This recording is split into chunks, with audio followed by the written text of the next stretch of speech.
Megha Ramesh, BC సంక్షేమ సంఘం. రాష్ట్ర ప్రభుత్వానికి ఒకటే డిమాండ్ చేస్తా ఉన్నాం. బీసీల పట్ల మీకు చిత్తశుద్ధి ఉంటే నిజామాబాద్ సభలో మీరు ఏదైతే ప్రకటించారో దానికి ఈ రోజు మీరు కట్టుబడి ఉన్నామని చెప్పేసి ఏదైతే మాట్లాడి 42% రిజర్వేషన్ అంటారో మీరు దాన్ని ఇంప్లిమెంట్ చేయండి. దానికి తగ్గట్టు మీరు జీవో రిలీజ్ చేసి రేపు స్థానిక సంస్థలకు వెళ్ళిపోండి. ఈరోజు గ్రామాలలో సర్పంచులు లేక వార్డు మెంబర్లు లేక గ్రామాలలో అభివృద్ధి ఆగిపోయింది. మీరు చేయబట్టి మీ అసమర్థ పాలన, మీకు శాతగాని విధానాల వల్ల ఈరోజు రాష్ట్రంలో ప్రతి గ్రామంలో ప్రజలు ఇబ్బంది పడే పరిస్థితి వచ్చింది. మీరు పరిపాలన మీద దృష్టి పెట్టండి, నాయకుల మీద కాదు. ఈరోజు కృష్ణయ్య గారు ఉన్నారు. గత 50 సంవత్సరాల నుంచి బీసీల కోసం ఉద్యమాలు చేసి ఆయన పోరాటాల ద్వారా అనేక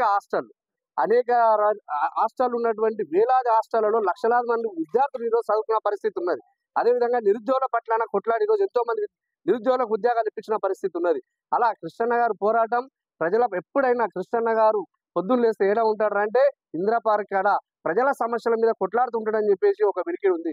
అలాంటి నాయకుడి మీద ఈ రోజు మీరు పరిపాలన పక్కకు పెట్టి మా బీసీ సంఘాలను ఎవరినో అమ్ముడు పోయటాన్ని తీసుకొని వచ్చి ఆయన మీద బురద చల్లిపోయడం కరెక్ట్ పద్ధతి కాదు. మీరు పరిపాలన మీద దృష్టి పెట్టండి. 42% రిజర్వేషన్లకు కట్టుబడి ఉన్నారో మీరు ఇచ్చిన వాగ్దానాన్ని అమలు చేయండి. అంతే తప్ప ఎవరి మీద బురద చల్లితే ఈ రోజు అరిచేతి అడ్డు పెట్టి సూర్యుని ఆపలేము. ఆర్ కృష్ణని మీరు ఎన్ని విమర్శలు చేసినా ఆయన అంతకంత షైన్ అవుతాడు. మీరు ఎన్ని విమర్శలు చేస్తే ఆయన అంతకంత రెచ్చిపోయి ప్రజా సమస్యల మీద పోరాటం చేస్తాడు. ఆయన వ్యక్తిగత పోరాటాల మీద కాదు. ఈ రోజు ఎవడో మాట్లాడుతా ఉన్నా నిన్న ప్రెస్ మీట్ పెట్టి, వాడు కూడా ఆర్ కృష్ణ దగ్గర ఉండి ఉద్యమాలు నేర్చుకొని పోయినటువంటి వ్యక్తి. వాడు ఈడ ఉండి ఉద్యమానికి వెన్నుపాటు పడుస్తూ ఉంటే మా బీసీ సంఘాల నాయకులు కొట్టెల కొట్టే పరిస్థితి వచ్చింది. పారిపోయి రానిక ముఖం లేకుండా బయట పోయి అమ్ముడు పోయి ఈరోజు కృష్ణాన్ని విమర్శించే పరిస్థితి వచ్చింది. అలాంటి దొంగలను, అలాంటి లంగలను ఈరోజు తెలంగాణ ఉన్నటువంటి బీసీ సమాజం నమ్మే పరిస్థితి లేదు. ప్రజలారా మీరు గుర్తించాలి. ఆర్ కృష్ణ ఏ రాజకీయ నాయకుడు ఒక ఎమ్మెల్యే అయితే, ఒక జెడ్పీటీస్ ఎంపీటీస్ అయితే ఒక క్యాబిన్ కట్టుకొని కూర్చొని ఒక ప్రోటోకాల్ మెయింటైన్ చేస్తారు.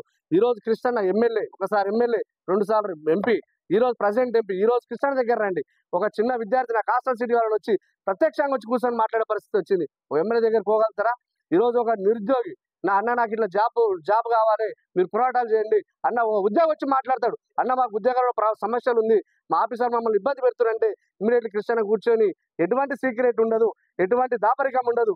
అటువంటి నిస్వార్థమైనటువంటి నాయకుడిని ఈరోజు ఎవరినో చెత్త నా కొడుకులతో మాట్లాడించి ఆయన మీద బురద జల్లనే ప్రయత్నం మానుకోవాలని ఈ ప్రభుత్వాన్ని హెచ్చరిస్తా ఉన్నా. ఆర్ కృష్ణ మీద గతంలో ఎన్నో ప్రభుత్వాలు, ఎంతో మంది సీఎంలు వచ్చారు, ఎంతోమంది పోయారు.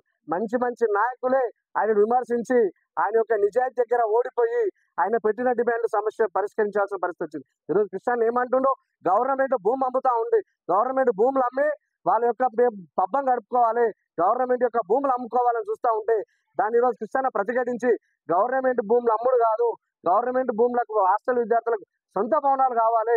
మీరు ఏదైతే రిజర్వేషన్లు గ్రామాలలో పరిపాలన ఆగిపోయింది, మీ రిజర్వేషన్లు దీని సమస్య పరిష్కారం చూసి మీరు సర్పంచ్ ఎలక్షన్, స్థానిక సంస్థల ఎలక్షన్ ఇవ్వమంటే మీకు స్థానిక సంస్థల ఎలక్షన్ పోయే దమ్ము లేక ప్రభుత్వంలో అమ్మొద్దు హాస్టల్ కట్టమంటుందని చెప్పేసి అక్కాస్తో ఈ రోజు మీరు ఎవరినో కొనుక్కొని 5 లక్షలకు 50 లక్షలకు ఎంతో కొన్నారు. వాడిని మా మీద బురద జల్లే విధంగా చేయాలని చూస్తే ఎవడు ఊపిన పరిస్థితి ఉండదు.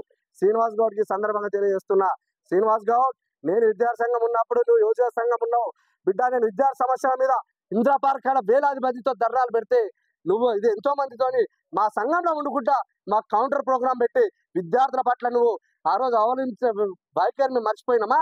ఆ రోజు విద్యార్థుల పక్షంగా వ్యతిరేకంగాను ఇందిరా పార్క్ కాడ 50 డిసెంబర్తో నేను వేలాది మందితో ధర్నాలు పెడతా ఉంటే నువ్వేం చేసినావు? ఆ రోజు కృష్ణాన్ని తీసుకుపోయి కౌంటర్ ప్రోగ్రాం పెట్టాలంటే కృష్ణ ఆ రోజు ఒప్పుకోలేదు. విద్యార్థుల సమస్యల మీద మనం పోరాడినాం, ఈరోజు కొట్లాడినాం.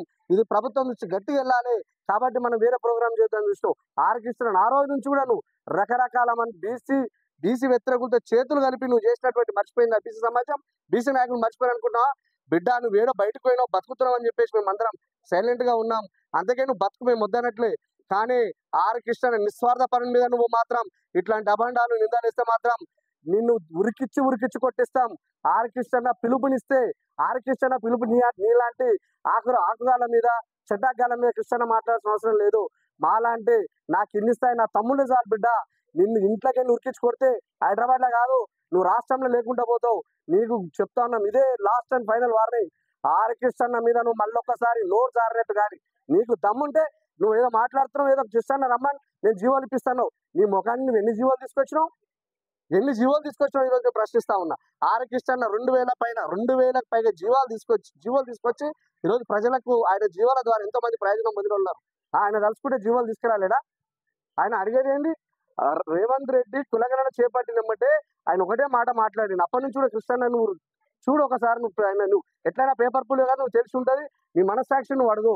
నీ నిజామాబాద్ స్టేజ్ మీద మీ 42% రిజర్వేషన్ ఏదైతుందో మీరు దాన్ని ఈ 50% 60% కాదు మేము అడిగేది. 42% రిజర్వేషన్లనే బీసీ రిజర్వేషన్ ఇంప్లిమెంట్ చేయమని అంటున్నాడు. ఆ ఇంప్లిమెంట్ చేసి దాని మీద జీవో చేయమని ఈ రోజు కాదురా, ఆ రోజు నుంచి అడుగుతున్నాడు. మరి ఆ రోజు నేను నోరు ఈ రోజు ఎందుకు లేస్తా ఉన్నది? ఆ రోజు కృష్ణన్న ఆ రోజు గవర్నమెంట్ నిలదీసిన రోజు లేవన్నోరు ఈ రోజు ఎందుకు లేస్తుంది?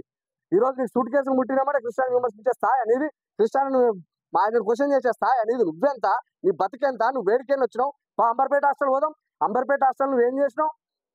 ఏ హాస్టల్ రమ్మంటావు? ఏ జిల్లాకు రమ్మంటావు? ఏ బీసీ సంఘం నాయకుని దగ్గర రమ్మంటావు? ఏ కుల సంఘం నాయకుని దగ్గర రమ్మంటావు? రేగ రమేష్ వస్తాడు, రేగ రమేష్ మా విద్యార్థి సంఘం నాయకులు వస్తారు, మా సోటి మిత్రులందరూ వస్తారు. నేను ఒక్కడిని వస్తా, నాకు దమ్ముంది. ఏడికి రమ్మంటావు చెప్పు, నేను వచ్చి మాట్లాడతా. నువ్వు చేసిన అవినీతి అంతా ఇంత. ఆర్ కిషన్ ఆఫీస్ కాడ నువ్వు కూడా గుణవాళ్ళు నేర్చుకొని రాజకీయం నేర్చుకొని పోయినటువంటి వ్యక్తివి కదా. ఈరోజు ఎందుకు ఆ రోజు నువ్వు ఎందుకు కొట్టాల్సి వచ్చింది? ఆర్ కిషన్ నువ్వు దగ్గర నువ్వు ఆర్ కిషన్ దగ్గర రాజకీయం చేసి నువ్వు అవతల రెడ్ల కమ్ముడు అయినావు కాబట్టి ఇది బీసీ సమాజానికి మంచిది కాదు. శ్రీనివాస్ గౌడ్, నీ పద్ధతి మార్చుకున్నందుకు బయటికి వెళ్ళి ఈ రోజు అన్న మీద నువ్వు విమర్శలు చేస్తా ఉన్నావు. ఇప్పటికి కూడా నీ వైఖరి మార్చుకో బ్రదర్, లేకుంటే నీకు బీసీ సమాజం బుద్ధి చెప్తుంది. రేగ రమేష్ కూడా నీకు బుద్ధి చెప్పే పరిస్థితి వస్తుంది. అలాంటి పరిస్థితి తెచ్చుకోకు. యాజ్ ఏ ఉద్యమకారునిగా నీకు చెప్తా ఉన్నా, నీ పద్ధతి మార్చుకో. నీ పద్ధతి వల్ల ఈరోజు ఆర్ కిషన్ కొరిగేది ఏం లేదు, రేగ రమేష్ కొరిగేది ఏం లేదు, బీసీ నాయకులు కొరిగేది ఏం లేదు.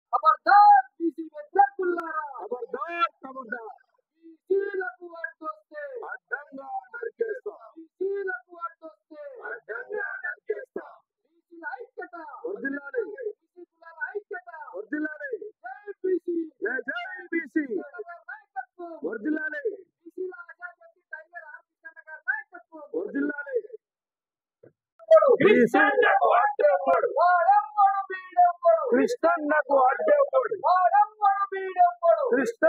అడ్డేవాడు, అడ్డంగా నరికేస్తాం, అడ్డంగా నరికేస్తాం.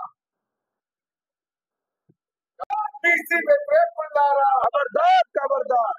బీసీల పేరుతో పబ్బం జరుపుకునే వ్యతిరేకులారా ఖబర్దార్, ఖబర్దార్. బీసీల పేరు చెప్పి పబ్బం జరుపుకునే వ్యతిరేకులారా ఖబర్దార్, ఖబర్దార్. బీసీలకు అడ్డొస్తే అడ్డంగా నరికేస్తాం.